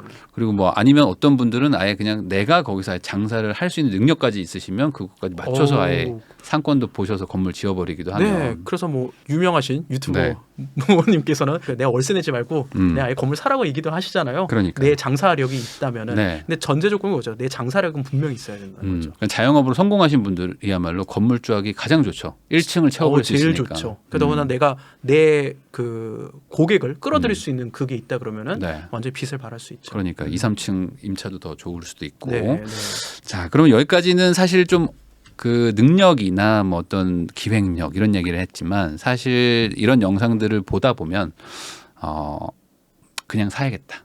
난 그냥 무조건 사야겠다. 막 이렇게 하는 분들이 또 있어요. 그래서 초보자들이지만 돈이 있는 초보자들도 그냥 또 갑자기 막 중개 사무실 방문하고 뭐 분양 사무실 방문하고 하는 분들도 있다 보니까 네. 초보자들이 꼭 요거는 좀 주의해야 되겠다. 건물 사면서 요거는 좀 주의해라 제발. 이런 거 한두 개가 있을까요 혹시? 그럼 그거 생각하는 게 좋을 것 같아요. 만약 공인중개사의 도움을 받을 수 없어. 네. 자기 힘으로 이 건물을 팔 자신 있냐라는 거죠. 거꾸로 역으로 봐라. 네. 내 물건이라고 생각하고 네. 이걸 어떻게 팔 것이냐. 판매 능력이 없다고 하더라도 네. 내가 갖고 있는 게 너무 좋으면 시장에 내놓으면 그건 그냥 자연스럽게 팔리잖아요. 아, 그렇죠. 그 음식점 중에 맛집인데 그 사장님이 좀 이렇게 무뚝뚝하고 좀 이렇게 틱틱대도 맛집은 가잖아요, 또. 그러니까 그 본질이 중요한 그러니까 거잖아요. 음식의 맛이 네. 중요한 게 본질이라는 예. 거죠. 커피숍도 원두가 막 너무 기가 막히게 맛있어. 그러면 서비스나 인테리어가 중요한 게 아니거든요. 네, 맞아요. 본질이 너무 뛰어나면 네. 근데 전 이건 부동산도 똑같은 것 같아요. 부동산도 내가 갖고 있는 건물이 누가 네. 봐도 갖고 싶어 네. 라는 게 정확하면은 팔리거든요. 그러면 내가 딱 생각을 한 거죠. 내가 그냥 단순히 이 부동산 심리 분위기 남들 다 사니까 네. 거기에 혹해서 사는 건지 네. 아니면 내가 진짜 이 건물이 가치 있어서 사는 건지를 먼저 생각하는 게 첫 번째인 것 같아요. 그게 아니라 이 건물 정말 가치 있는 게 맞다. 네. 그러면 판매에 자신이 생기거든요. 네. 그러면 나는 몇 년 지나도 이건 분명히 팔 수 있어 라는 생각이 들면 그건 진짜 팔려요. 그리고 뭐 공인중개사들도 서로 본인들이 중개하겠다고 난리죠. 네. 중개하기 편하니까. 그리고 막 더 웃돈 드릴게요. 뭐 어떻게든 얹어서 팔게요. 막 이런 것도 막 거래하겠죠. 네. 그러니까 제일 중요한 건 내가 건물을 사기 전에 딱 일단 멈추고 다 네. 멈추고 다 오른다 어쩌다 필요 없고 내가 이거 좋게 봤어요. 그러면은 그냥 내 주변 지인들한테 네. 내가 이거 산다라고 얘기하지 말고 물어보는 거예요. 야, 너 저 건물 어때 보여? 물어보는 거예요. 너라면 살래? 너라면 살래? 너가 네가 돈이 돈이 많으면 돈이 너 한 200억 있으면 살래? 근데 그 친구가 아니 나 옆건물 살래 이러면은 이제 재고를 해봐야 되는 거죠. 네. 근데 뭐 이제 쭉 했을 때 그 정도면은 나도 사 그러면은 그거는 시장성을 조금은 객관적으로 보세요. 조금은 뭐 100%는 아니겠지만. 네. 저도 지금 하나 건물을 지금 설계하고 있는데 네. 그것도 철저하게 매각을 생각해서 설계를 지금 하고 있거든요. 잘하시는 거죠. 네. 그냥 내가 쓰기 편한 거가 아니라 네. 남이 좋아할 거를 해야 되잖아요. 맞아요. 무조건 부동산은 남이 좋아할 걸 해야 되니까. 맞아요. 그냥 그 말이신 것 같습니다. 그냥 반대로 살 때는 좋다는 얘기만 막 듣는데 그게 아니라 내가 주인이면 이걸 어떻게 팔지? 뭐라고 얘기해야 팔 수 있을까? 아니면 어떤 업종이 들어와야지 팔릴까? 네. 그럼 그 업종은 들어올까? 이렇게 매도자, 주인의 입장으로 생각해보라. 이거 좋네요. 그게 저는 아까 얘기했던 그 사업가가 가져야 될 필수 덕목인 것 같아요. 그래서 그러면 이것도 한번 여쭤볼게요. 지금 사실 주택 시장 분위기 안 좋기 때문에 네. 금리가 또 많이 올라가고 그쵸. 이런 상황에서 네. 집을 팔거나 아니면 이미 파신 분도 있어요. 그럼 이런 분들이 그럼 나 이 돈으로 차라리 그냥 건물 같은 거 좀 알아볼까 하는 분들도 있거든요. 그러니까 돈이 많지는 않은데 집을 먼저 사고 건물을 사야 되냐, 건물을 사야 되냐 이거에 대해서는 어떻게 생각하세요? 선택지는 본인의 성향에 따라서 너무 다른 거예요. 그걸 어떻게 성향을 구분할 수 있는지 좀 설명 좀 해주세요. 개인의 안정도를 네. 원하시는 분들은 네. 그 실거주를 소유하는 게 전 맞다고 생각해요. 집도 없는데 투자까지 하면 이 불안이 더 가중되는 분들이 있거든요. 네네 있죠. 이런 분들한테까지 제가 투자가 먼저예요, 수익률만 따졌을 때 투자가 먼저예요라고 얘기하기는 되게 어렵거든요. 근데 이제 그건 가늠해봐야죠. 내 실거주가 네. 내 실거주가 뭐 5억, 7억, 8억이 뭐 그래 나 이 정도야. 근데 이게 아니면 20억, 30억이야. 네. 이러면 또 생각은 해봐야 되겠죠. 그 정도의 만족을 해야만 안정성을 느끼면 어쩔 수 없지만 네. 정말 실리적으로 따졌을 때 한다 그랬을 때 뭐 진짜 서울에 내가 그냥 중위권 아파트 정도를 소유할 정도의 능력이 됐다. 네. 그러면은 그거를 갖고 그다음에 난 투자를 하는 게 좋아요 하신 분들은 그냥 그 집을 먼저 사시라라고 좀 말씀을 드리고 싶고요. 근데 그게 아니라 좀 더 공격적인 투자를 할 수 있는 분들. 네. 그리고 난 진짜 더 빠르게 그 진짜 소위 월세 같은 걸로 경제적 자유로 이룬 분들은 실거주가 아니라 실거주는 다 깔아 앉는 돈이니까 네. 전세도 비슷한 케이스고. 네. 네, 그래서 전세 살지 말라는 얘기도 너무 유명하잖아요. 네. 그래서 내가 월세를 살더라도 여기서 그 월세를 낼 수 있다면은 그러면은 그 투자도 답이 될 수 있겠죠. 네. 자 그러면은 또 다른 질문입니다. 네. 스카이 나오셨죠? 네. K. K. 굳이 스카이에서 Y와 섞일까봐 K라고 지금 얘기하신 건가요? 아니요, S가 아닌 걸 얘기해야 될것 S가 같아요. 아니니까. 네. 알겠습니다. 근데 학벌 좋으신데 왜 부자랑 학벌은 상관없다고 말하세요? 노골적으로 좀 얘기해 볼까요? 만약에 부자랑 학벌이 상관이 있다 그러면 네. 서울대 나오신 분들이 다 엄청 부자여야 되잖아요. 뭐 아니면 더 하버드나 네. MIT 있는 분들이 부자여야 되는데 네. 그렇진 않은 것 같더라고요. 아. 고객님 중에 한 분인데 네. 우리나라에서 그 민사고 나오셔서 이제 그 스탠퍼드 네. 나와서 거기서 이제 최고 달리셔가지고 네. 그 미국 이제 로이어까지 변호사까지 되셨단 말이에요. 그 정도면은 제가 봤을 땐 전 세계적으로 손가락 안에 퍼센테이지 안에 들지 않을까 싶어요. 공부로는. 공부로는. 그렇겠죠. 근데 돈을 그 퍼센테이지만큼 벌고 계시진 않거든요. 네. 그것만 해도 벌써 전 세계적으로 반증이 되는 거잖아요. 네, 네. 그러니까 우리나라도 마찬가지고 네. 저도 이제 금수저가 네. 아니다 보니까 혼자서 다 읽어내다 보니까 힘은 들지만 그래도 믿었죠. 나는 네. 언젠가 할 수 있다. 그때 이제 저랑 와이프랑 처음 결혼했을 때 네. 둘이서 맞벌이 하니까 그래서 1억 정도는 벌더라고요. 네. 1년에. 네. 근데 그때 서울 집값 평균이 한 5억 정도 됐어요. 음. 그러면은 만약에 뭐 1억 버는 것 중에 5천만 원 쓰고 5천씩 모은다고 하더라도 대략 한 10년 정도 걸리는 거잖아요. 네. 그 정도면 살만하잖아요. 근데 네. 이제 뭐 아파트 대출 받고 하면 네. 5년이면 살만하잖아요. 그렇죠. 거기까지 했을 때 희망이 있다고 생각을 했어요. 네, 네. 그러니까 이제 회사 열심히 다니자. 열심히 다녀야겠다. 열심히 다녀야겠다. 근데 거기서 이제 사건이 터지죠. 어떤? 와이프가 임신을 하죠. 네. 그러니까 와이프 저 이제 쌍둥이거든요. 쌍둥이에요. 그러니까 와이프가 경단녀가 될 수밖에 없었어요. 애를 둘을 동시에 키우는 게 쉬운 일은 아니죠. 애 키워본 사람들은 알잖아요. 하나도 어려운데. 네. 와이프가 경단녀가 되니까 반토막이 나잖아요. 네. 근데 애 키우면 돈 더 들어가잖아요. 그렇죠. 그러니까 반에 반토막 나잖아요. 네. 그러니까 이게 삶이 되게 힘들어지기 네, 시작하는 네, 거예요. 네.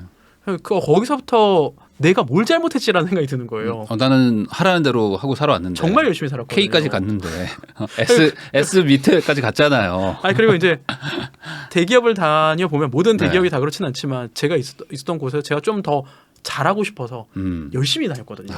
승진은 빨리 됐어요. 승진 빨리 됐어요. 네. 근데 중요한 거는 돈은 그렇게 빨리 벌리지가 않더라고요. 이게. 승진만 돼. 아이고. 맞죠. 직급만 올라가 어떻게 된 게. 직급이 올라가도 네. 한 달에 200, 300 올라가는 거 맞아요, 아니잖아요. 맞아요. 네. 잘해봤자 몇십만 원 차이야. 몇십만 원? 네. 그러다 거기서 제가 현타가 한번 온 게 있었죠. 그 저희 회사의 팀장님, 부장님이 이제 임원으로 승진을 하셨단 네. 말이에요.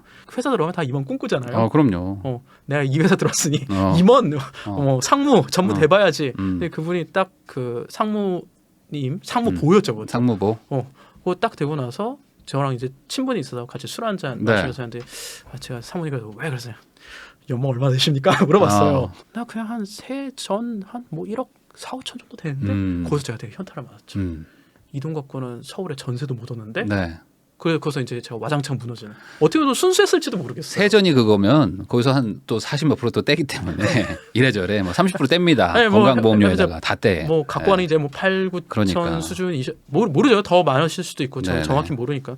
근데 생각보다 너무 적었던 거죠. 내 인생을 걸어야 될 걸어야 텐데. 되는데. 근데 그분이 제 월화수목 금금금의 인생인데 전 오히려 제가 항상 회사에 일찍 나온다고 나오죠. 그분은 항상 혼자 계셨어요. 그리고 항상 늦게 가셨어요. 네. 그런 분이셨단 안 말이에요. 가신 적도 있을 거예요. 그 소위 말하는 네. 라꾸라꾸까지 네, 깔려 네, 있고 그러다가 저기 좀 다른 부서에 네. 만년 대리님이 한 분 계세요. 나이가 50인데도 대리야. 그 원래 회사가 자르진 않잖아요. 대단하신 분이네요. 네. 네. 다른 의미로 엄청난 분입니다. 엄청난 분이에요. 네. 근데 거기 회사를 취미로 다니더라고요. 네. 칼출근 칼퇴근하는 거예요. 네. 승진은 아예 관심이 없어. 네네. 하루는 제가 물어봤는데 왜 이렇게 빨리 가세요? 그랬더니 그 부동산 정책대학원 간다고 빨리 간다는 거예요. 아. 그 이게 건대에 있는 네네네. 그거더라고요. 네. 그러니까 부동산 잘하시나 봐요라고 하면서 그분이랑 얘기하다가 나중에 좀 더 친해지고 나서 알게 된 사실이 그분이 강남 사구에 아파트를 한 채씩 다 갖고 있고 강남에 상가를 갖고 계셨던 거예요. 상가도 있고. 그분 월 소득이 네. 그 참고로 그 강남 사구의 아파트에 세 채인가 네 채가 다 월세로 놓고 계세요. 그러니까 월 소득이 이 임원분보다 3배가 되는 한 거예요. 부사장님 될 것 같은데 그 정도면. 네. 너무 충격이었던 거죠. 그러니까 왜 우리도 군대에서 계급장 떼고 만나자 그러잖아요. 네. 회사에서 회사 이름 떼고 만나면은 이렇게 말하면 좀 야속하지만 결국엔 돈이었던 것 같아요. 그 제가 그거 보고 그때부터 제가 투자가 시작됐거든요. 근데 학벌이 부자를 만들어주지는 않는다. 이거는 그래도 많은 분들이 동의하지만 학벌이 그래도 하방을 막아준다는 건 있지 않을까요? 그래도 좀 어떤 그 학벌이 좀 높으면 그래도 기본적인 소득을 얻기는 좀 좋으니까 사람들이 이렇게 뭐 어떻게 될지 모르지만 불안함에도 막 이렇게 달리는 게 아닌가. 이렇게 얘기하는 게 저도 좀 배부른 소리일 수도 있는데 네. 조금 죄송하지만 당연히 소기업, 중소기업, 중견기업, 대기업의 연봉 차이는 있어요. 네. 그거는 어쩔 수 없어요. 하지만 그걸 생각해 보자는 거죠. 중소기업에 첫 취업한 분과 네. 대기업에 첫 취업한 분이 물론 급여 차이는 나겠죠. 네. 근데 그렇다고 대기업에 취업한 분이 정말 삶의 여유가 있냐라는 거죠. 조금 더 좋은 거 먹고 조금 더 좋은 거 쓰는 거지. 네. 그렇다고 막 서울 살 집을 갖다가 막 수십 년을 땡겨서 살 수 있고 이런 거 아니거든요.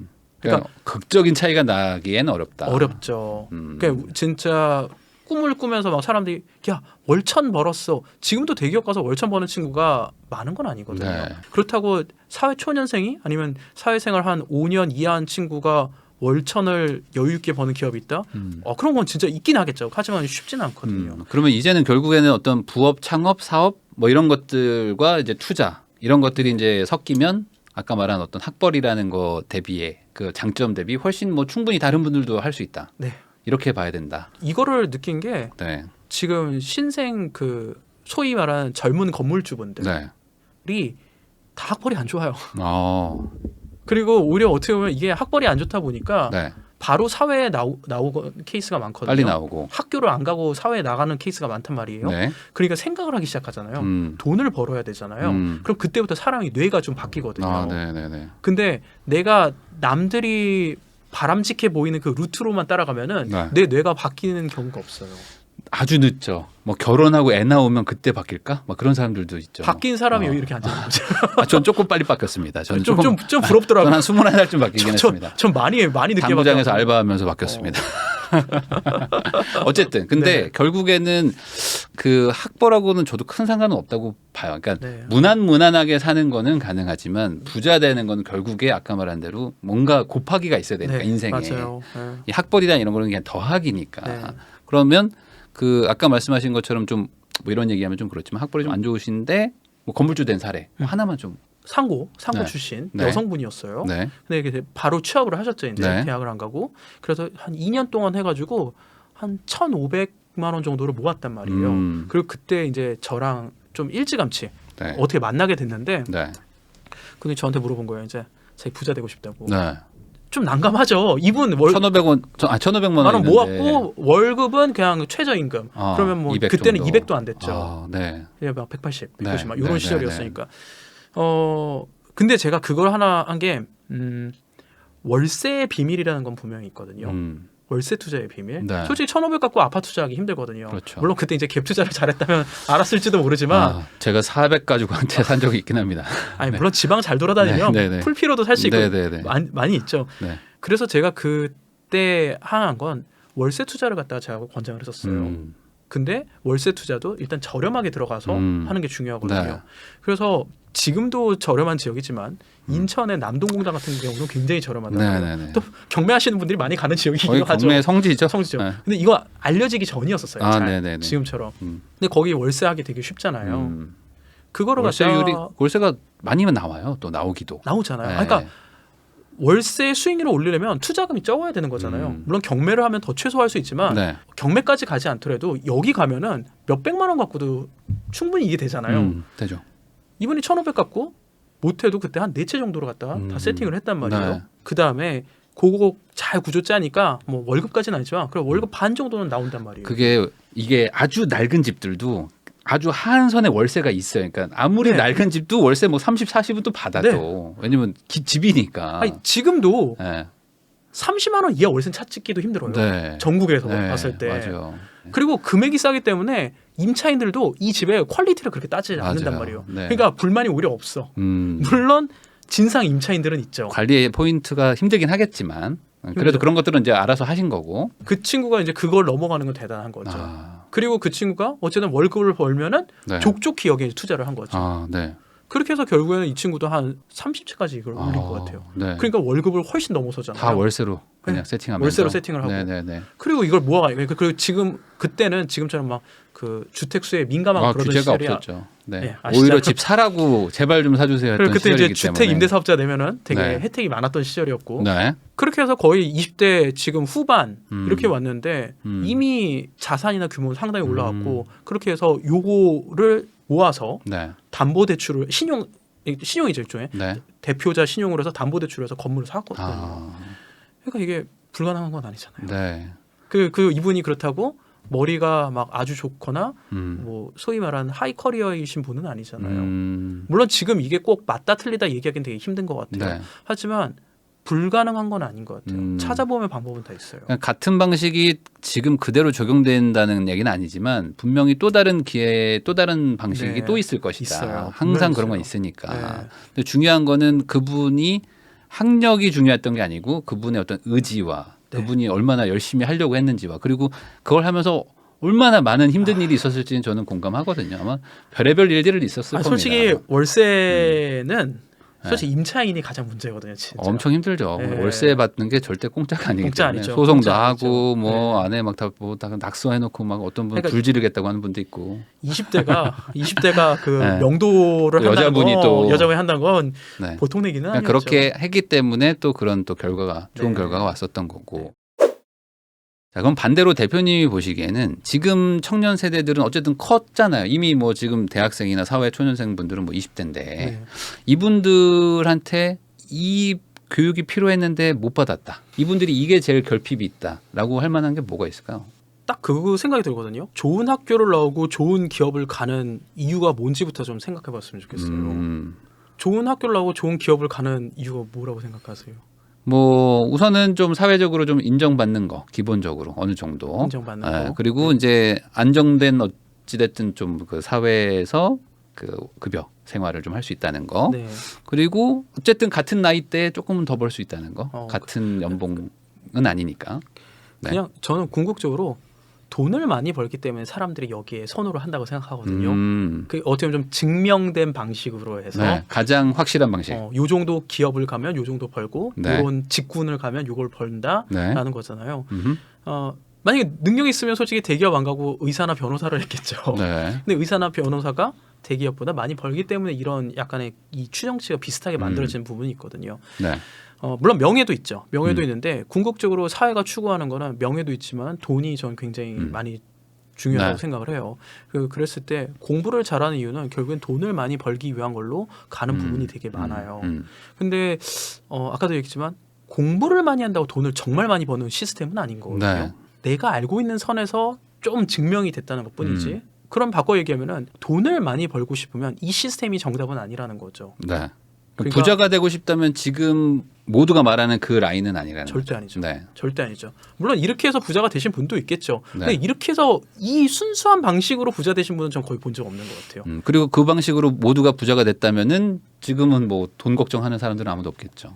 네. 아니 그럼 대기업 임원분들은 다 네. 어마어마한 부자가 돼 있어야 되는데 현실은 그렇지 않거든요. 돈을 많이 버는 거에 목적을 두는데 그러면 네. 돈을 많이 벌기 위한 공부를 해야지 네. 사회가 지향하고 사회가 요구하는 공부를 하는 거는 맞지 않는다라고 네. 얘기 좀 해드리고 싶어요. 근데 이게 되게 어렵거든요. 그래서 제가 좀 약간 책에도 썼는데 네. 그 사회화라고 하잖아요. 사회에서 좀 벗어날 필요가 있는 것 같아요. 그러니까 저나 대표님도 네. 좀 탈사회화를 했기 때문에 그래서 그렇죠. 이걸 찍고 있는 걸지도 모르겠어요. 너 왜 그렇게 사냐 이런 얘기를 정말 많이 들었죠. 처음에 할 때는 거의 이단하죠. 음. 거의 되게 어떻게 보면은 굉장히 괴짜라고 네. 취급받을 수 있는데 궁극적으로 내가 거기서 흔들리면 안 된다는 네. 거죠. 근데 처음은 되게 힘들 거예요. 왜 주변에 이렇게 사는 사람이 없거든요. 맞아요. 그리고 주변에 내가 이렇게 하겠어 그러면 처음에는 그래 열심히 해봐라고 하지만 되게 굉장히 외로운 길이 된단 말이에요 이게. 공통적인 얘기죠. 다들 이 부자가 되려면 너무 외로워지니까. 아 정말 외로워요. 네. 왜냐 이 방법이 평범한 방법이 아니거든요. 네. 그리고 남들이 다 이거 할 때 난 이거 안 하고 딴 거 하고 있거든요. 그러니까 막 주변에서는 너 그거 하다 망한다. 그리고 또 솔직히 사람 심리가 내가 하지 않는 걸 저들이 할 때는 안 되길 바라는 마음이 또 있단 말이죠. 망해줬으면 하는 것도 솔직히 있고. 말하면 망해줬으면. 그러니까 좋은 얘기를 안 해줘요. 네. 그게 되게 힘들거든요. 근데 네. 그거를 이겨내는 게 중요하고 내가 진짜 건물주가 되고 싶고 부자가 되고 싶다 그러면 건물주 부자들이 하는 이야기를 듣는 게 되게 중요한 것 네. 같아요. 그리고 그들이 삶을 어떻게 살아왔는지를 좀 같이 연구할 필요도 있고 물론 똑같이 산다고 똑같이 되는 건 아니에요. 네네네. 하지만 나한테 맞는 그 방법을 적용을 해서 돈 버는 방법을 좀 연구를 좀 많이 했으면 좋겠어요. 그 정말 정말 그렇다고 경제 공부를 하라는 게 아니라 네. 물론 경제 공부도 할 건 필요하겠죠. 근데 그렇다고 경제학 박사처럼 막 이런 어려운 책을 읽을 그렇죠. 필요가 없거든요. 네네네. 진짜 돈 되는 이야기, 돈 벌 수 있는 이야기, 그리고 또 중요한 거는 막 그 카더라식의 막 뭐 하면 훅 올라간다 이런 거에 너무 매몰되지 말고 정말 고객들한테 소비자들한테 내가 정확한 가치를 줄 수 있으면서 돈을 벌 수 있는지 이거는 저는 사업이든 부동산이든 똑같다고 생각하거든요. 부동산에 들어오는 임차인을 살기 좋게 해주면 분명히 내가 돈을 법니다. 근데 내가 그 생각이 아니라 나만 생각하면 돈 벌기가 되게 힘들어져요. 그래서 이런 부분의 공부가 전 제일 중요하지 않을까 싶어요. 이게 정말 맞는 얘기인 게 사실 주택 투자, 아파트 투자도 이렇게 생각하면 되거든요. 그러니까 앞으로 더 돈이 많은 임차인들이 우리 집에 와서 살 것이냐. 이 동네가 좋아져야지 그런 사람들이 올 거 아니에요. 네. 근데 앞으로 봐도 아무리 봐도 이 동네는 지금 사는 소득 대비 더 좋은 분들이 올 것 같지가 않아. 그러면 좀 그것도 나쁜 투자일 수도 있는 거니까 결국에 고객을 어떻게 대하느냐, 고객들을 어떻게 조금이라도 더 돈을 벌 수 있게 해주느냐, 뭐 이런 마인드들을 가지고 있으면 그게 사업이라는 거죠. 그렇죠. 자, 그러면 부자 되기 위해서 거꾸로 돈 공부를 해야 되는데. 이게 또 오래 하는 분들이 있거든요. 그러니까 어느 정도 공부만 기준, 하죠. 공부만 그러니까 하죠. 어느 정도 기준으로 봐야 될까요? 뭐 투자를 한다 그러면 부동산 네. 투자를 한다 그러면 정말 지금 뭐 30대 40대 자녀 키워서 이제 외부 활동 못 하니까 막 블로그 열심히 쓰고 공부 열심히 하는 분들이 계시단 말이에요. 네네네. 근데 막 내용 들어보면 막 입지나 이런 분석 연구 어마어마하세요. 빠삭하세요. 네. 그러면 돈 많이 버셨겠어요. 그러면 저 한 채도 투자 안 했는데 이런 분들 계세요. 부동산은 공부가 아니라 전 투자라고 생각하거든요. 네. 글을 쓸 때 이 가치가 바라는 거지 공부만 할 거면 차라리 내가 석박사를 따야죠. 그러니까 내가 어느 정도 공부가 됐다 그러면은 좀 조심스럽긴 한데 무리하지 않는 선에서 빠르게 네. 투자를 해보는 게 전 되게 중요하다고 생각해요. 그리고 내 돈이 거기 들어가야 네. 묶여야 진짜 공부가 돼요. 근데 이제 절대 안 잃으려고 예. 절대 안 잃기 위해서 공부를 더 하면 안 잃을 거야라고 해서 공부를 계속 하시는 분들이 많거든요. 부동산 진짜 전문가들도 많이 손해 봐요. 손해 볼 수밖에 없어요. 근데 이건 또 내가 얼마나 참아내느냐 그런 싸움이기도 네. 하거든요. 근데 잃어보는 것도 전 공부라고 생각해요. 근데 이거를 한 번도 실패를 안 했다? 전 이게 제일 위험한 것 같아요. 저도 요즘에 금리 올라가지고 죽겠습니다. 저도 죽겠거든요. 근데 이것도 경험이잖아요. 네. 이런 경험을 해본 적이 없잖아요. 네. 0%였다 이렇게 단기간에 막 네. 2%, 3%, 4% 이렇게 올라간 적이 없었잖아요. 저도 이것도 공부라고 생각해요. 그래서 하고 이렇게 부동산 투자는 투자대로 하고 네. 그리고 돈 공부도 물론 이런 우리 부익남 네. 대표님 채널도 열심히 보고 네. 여러 경제 채널도 보는 것도 중요하지만 일단 돈을 벌어야죠. 근데 돈 벌 능력이 없으면 당장 알바라도 뛰면서 돈 버는 걸 좀 하는 게 중요한 것 같아요. 그러니까 저는 공부는 두 가지인 것 같아요. 머리로도 해야 되지만 몸으로도 해야 된다고 생각해요. 그게 부동산도 마찬가지고. 네. 그러면 머리로 하는 건 언제든지 할 수 있어요. 네. 근데 몸으로 하는 건 내가 정말 딱 각오를 해야 돼요. 그리고 뛰어들어서 알바라도 좋아요. 알바라도 해서 돈을 벌어봐야 돼요. 그리고 알바하는 것도 나 너무 두려워. 그러면은 그냥 집에 있는 물건 중고 시장에 내다 파는 그 정도라도 좀 해봐요. 그럼 돈 버는 거잖아요. 네. 그것부터 전 시작이라고 생각해요. 하긴 중고나라도 올라온 거 보면은 그럴싸하게 멘트 쓰는 분들이 있고 사진 잘 찍는 분들이 있고 대충 올리는 사람도 있잖아요. 네. 그러니까 같은 물건을 조금이라도 비싸게 팔려고 하는 노력도 하는 것도 어찌 보면 나한테 능력인 건데. 그러니까 이게 제가 네. 그 얘기하는 게 우리가 태어나서 자라면서부터 보통 학창 시절 때까지 사는 건 되게 익숙해요. 그렇죠. 소비에 대해서는 익숙한데. 그러니까 막 우리가 뭐 하나 살 때 엄청 비교 분석 되게 잘하잖아요. 표까지 만들어가면서 뭐 어느 사이트가 뭐가 싸고 막 10원 단위까지 다 기록하. 저번에 네. 고양이 모래를 사는데 한 3시간 걸렸어요. 이럴 거면 그냥 아무거나 사지. 내가 뭐 하고 있는 거지? 근데 어쩔 수 없는 거예요. 비교 분석하면 막 유튜브 다 뒤졌어요. 그러니까 쓸데없는 짓을 하려는 거지. 근데 그 다른 거보다 아, 그건 너무 우리한테 너무 익숙한 거예요. 익숙하죠. 아, 그렇게 비교 분석한 이런 거 5시간도 할 수 있어. 가성비 따지는 거잖아요. 그리고 네, 내가 네. 편한 거잖아요. 네. 근데 바꿔서 내가 판매를 하기 시작하잖아요. 그럼 뇌가 달라져요. 되게 어려워요. 이거 생각보다. 판매 어렵죠. 어려워요. 근데 부동산도 네. 판매할 때 돈 버는 거예요. 네. 마찬가지예요. 판매를 해보지 않은 사람이 투자를 잘한다. 이것도 좀 생각해 볼 필요가 있는 거예요. 그리고 뭐 사업 아까 거창하게 얘기했지만 거의 장사에서 다 커진 거잖아요. 네. 물건 사고 결국엔 내가 뭔가 서비스를 입히든 가치를 올리든 팔고잖아요. 근데 결국엔 판매잖아요. 판매할 수 있는 뇌가 키워지지 않은 상태에서는 네. 사람은 크게 돈을 벌 수는 없어요. 음. 거의 제가 만난 건물주분 중에 자수성가 건물주분들 네. 90% 이상은 그냥 사업가예요. 네. 다 사업가예요. 그리고 건물도 사업을 하는 거죠. 음. 왜냐하면 월세 받는 것도 엄밀히 말하면 이거 사업이거든요. 사업이죠. 네. 어. 네. 근데 이제 조금 편한 사업, 고객한테 공간을 빌려주는 사업이니까. 임대업이라고 네, 하잖아요. 네. 임대업이라고. 근데 거기까지는 이제 우리가 단시간에 못 가니까 네. 우선은 내가 할 수 있는 거에서 돈을 벌 수 있는 거. 음. 그러면 노동 집약적인 그런 일도 해봐야 되겠지만 네. 그거보다는 내가 진짜 사업적으로 물건 판매하는 것부터 해볼 수 있잖아요. 그런 거를 좀 많이 해봤으면 좋겠어요. 쉽게. 네. 그리고 뭐 어느 경우는 뭐 벼룩시장 같은 데 가서 물건 내다 팔아보기도 하고 장터 같은 거 물건 팔아보기도 하고 그러면 거기서 눈이 또 커져요. 그럼 물건 띄워오는 그 기회도 생기고 이렇게 해서 또 건물 사신 분도 계시거든요. 네. 진짜 소소하게 왜 그런 거 유튜브에 그런 거 나오잖아요. 젓가락인가 숟가락 하나 갖고 네. 바꾸고 해서 결국에 집까지 바꾸는 그런 영상도 있거든요. 저도 처음에 그거 엄청 웃었는데 어마어마한 되게 이 사업적인 마인드라고 생각을 했었어요. 네. 근데 그분은 솔직히 그거 집을 산 거보다 그 유튜브 영상으로 돈을 더 떼돈 벌었거든요. 그것도 노하우죠. 네. 그러니까 결국에 이게 그 많은 분들이 돈을 벌어야지 돈만 생각하시는데 그거보다는 지금 그 판매하는 거에서 생기는 능력, 뭐 소위 말하는 뭐 마케팅이 될 수도 있고 그쵸. 아니면 그게 가치가 낮은 거를 봐서 그 찾아내서 비싸게 만드는 어떤 능력을 말하시는 걸 수도 있는데 본인의 어떤 능력을 키우는 게 곧 돈을 버는 길이다. 맞아요. 뭐 이런 얘기를 네. 해주시는 것 같습니다. 결국 그런 거는 학벌하고는 상관이 없는 거니까요. 그렇죠. 자, 오늘은 이렇게 건물주 아이 키우기 협회 박익현 대표님 모시고 이제 평범한 사람들도 어떻게 건물주가 될 수 있을까 이런 얘기로 이제 얘기를 해봤는데 뭐 어떤 실무적인 얘기부터 뭐 약간 어찌 보면 좀 철학적인 얘기까지 다양한 얘기를 한 것 같습니다. 우리 채널을 통해서 또 건물주가 되고 싶은 분들도 있으시니까 그런 분들한테 좀 도움되지 않았을까 생각을 하고요. 또 다시 한번 나와주신 박익현 대표님께 감사하다는 인사를 전하면서 저희도 이만 마치도록 하겠습니다. 대표님 오늘 너무 좋은 얘기 해주셔서 감사드리고요. 네. 우리 시청자분들한테도 많이 도움 됐을 것 같습니다. 네, 그럼 이렇게 영상 마치도록 하겠습니다. 고생 많으셨습니다. 네, 감사합니다.